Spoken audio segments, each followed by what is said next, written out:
पहाड़ है ना, लोग पानी का महत्व नहीं समझते। पानी बरसात हो गई, इकट्ठा हो गया, ये हमारी बकौती है। मतलब जल ग्रहण क्या है? जल ग्रहण समितियां जो बनी है गांव में, जी जी जी, वो क्या है?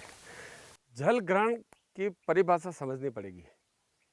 जल ग्रहण करना, हम हाथ धोकर जल को ग्रहण करते हैं, पीते हैं शुद्ध पानी को। उसी तरह से बरसात के पानी को धरती माता को ग्रहण करवाना। आप देखिए बड़े बड़े पहाड़ों से जो बरसात का पानी गिरता है पहाड़ों के ऊपर, वो पानी अपने साथ वहाँ की मिट्टी को और वहाँ के इस तरह के उपजाऊपन को एक स्पीड से, बड़ी तीव्र गति से उस पानी को और उपजाऊपन को बहाकर वो छोटे नाले में, छोटे नाले से बड़े नाले में, बड़े नाले से छोटी नदी और छोटी नदी से बड़ी नदी और बड़ी नदी से समुद्र में ले जाता है। और फिर जब हम वापस पहाड़ों पर जाते हैं तो वो पहाड़ों पर ना तो पानी मिलेगा, ना तो पानी मिलेगा और ना वहाँ पर मिट्टी मिलेगी। सरकार की योजनाओं के माध्यम से उसको और योजनाओं से कन्वर्जेंस करके और हमने यहाँ पर जल संरक्षण के काम किए हैं। कुल मिलाकर जल ग्रहण का मतलब है जल संरक्षण करना, जल को रोकना, मिट्टी को रोकना और उपजाऊपन को रोकना।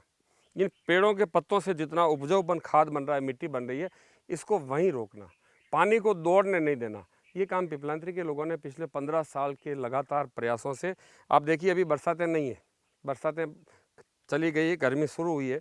अब देखिए ये पानी अभी भी बह रहा है। इसका मेन कारण ये है कि इन पहाड़ों के ऊपर हमने छोटे छोटे चेक डैम, खड्डे, ट्रेंच, एनीकट बनाकर उस पहाड़ों के पानी को धरती को पिला दिया, जल को ग्रहण, धरती माता को ग्रहण करवा दिया, जिससे ये पानी बरसात में पहाड़ों पर रुका और बरसात के बाद ये पानी धरती माता ने छोड़ा है, जो स्रोतें फूटे हैं, और ये पानी वापस अपने किसानों के कुएं में और खेतों में जा रहा है। ये है जल ग्रहण। जल ग्रहण को अपनाने के लिए लोगों को क्या करना पड़ेगा? पंचायतों को क्या करना पड़ेगा? देखिए, अगर गांवों को आत्मनिर्भर करना है तो ये काम करना पड़ेगा इस पूरी सृष्टि के ऊपर। इससे बड़ा पुण्य का काम कोई नहीं हो सकता। हम गर्मियों में किसी को प्याऊ बिठाते हैं, गायों को पानी पिलाने की खेलें बनाते हैं, बहुत सारे पानी के काम के लिए पनगढ़ बनाते हैं। अगर ये पानी, बरसात का पानी धरती को नहीं रोका ना, तो कोई काम नहीं होगा। किसान के कुएं में पानी इससे होगा, किसान के कुएं में पानी होगा तो किसान खेती करेगा, सब्जियां बोएगा, वो गन्ने बोएगा, वो मिर्चियाँ सब्जियां बोएगा, अच्छी नस्ल की गौ माता रखेगा, घर में दूध होगा। इसी को कहा होगा किसी ज़माने में कि हमारे देश में घी दूध की नदियां बहती थी, हर घर में अच्छी नस्ल की गाय भैंस होती थी, दुधारू पशु होते थे, किसान आत्मनिर्भर होता था। ऐसी कम चीज़ें ही बाज़ार से लाता, बाकी हर चीज़ खुद उत्पाद करता था, पैदा करता था, जिससे आत्मनिर्भरता की तरफ बढ़ता था। और ये पानी ही गांव को आत्मनिर्भर करता है। और ये पानी बरसात का पानी है, पानी धरती के अंदर से नहीं आ सकता है। पानी तो ऊपर का जो बरसता है वही धरती के गर्भ में डालना पड़ेगा और फिर जितना चाहे उतना ले ले। इस योजना का इम्प्लीमेंटेशन कैसे हो? पंचायत सरपंच क्या करे इसके लिए? सरपंचों को परिपक्व करना पड़ेगा, समझाना पड़ेगा उनको। जो किसान, देखिए जो किसान जो है ना, किसान का बेटा अगर सरपंच बनता है और जो खेती करने वाला व्यक्ति गांव का सरपंच बनता है, तो वो जल ग्रहण को बहुत अच्छी तरह समझता है। जल ग्रहण, मेरे पास भी जल ग्रहण के अधिकारी जब आए और मुझे कहा कि जल ग्रहण के काम करने, मैंने कहा जल ग्रहण क्या होता है? बोले ऐसे ही चेक डैम बनाए, एनीकट। मैंने कहा होता क्या है? फिर देखा तो मैंने कहा तो मेड़बंदियों का काम, ये तो हमारे बाप दादा करते जैसे हमारे कुओं में पानी होता था, और उसको हमने लागू किया, आज हमारे गाँव में पानी पानी हो गया।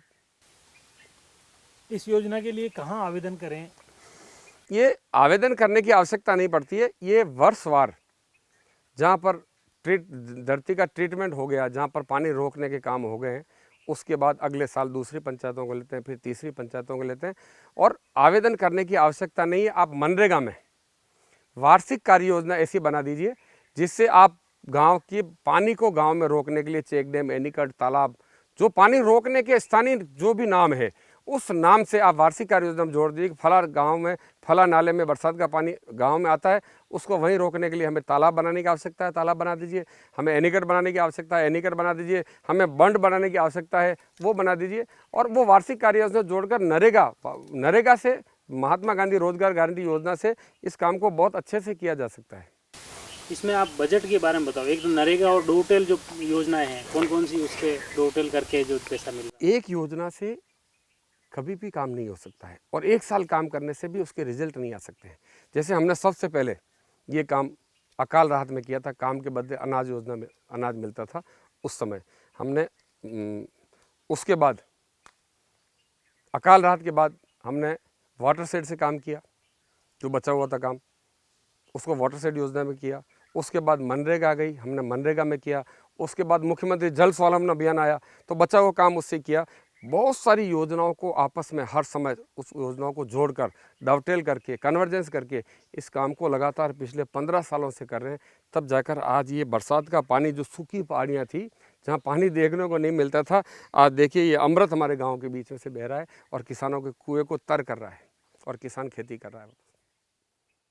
जल ग्रहण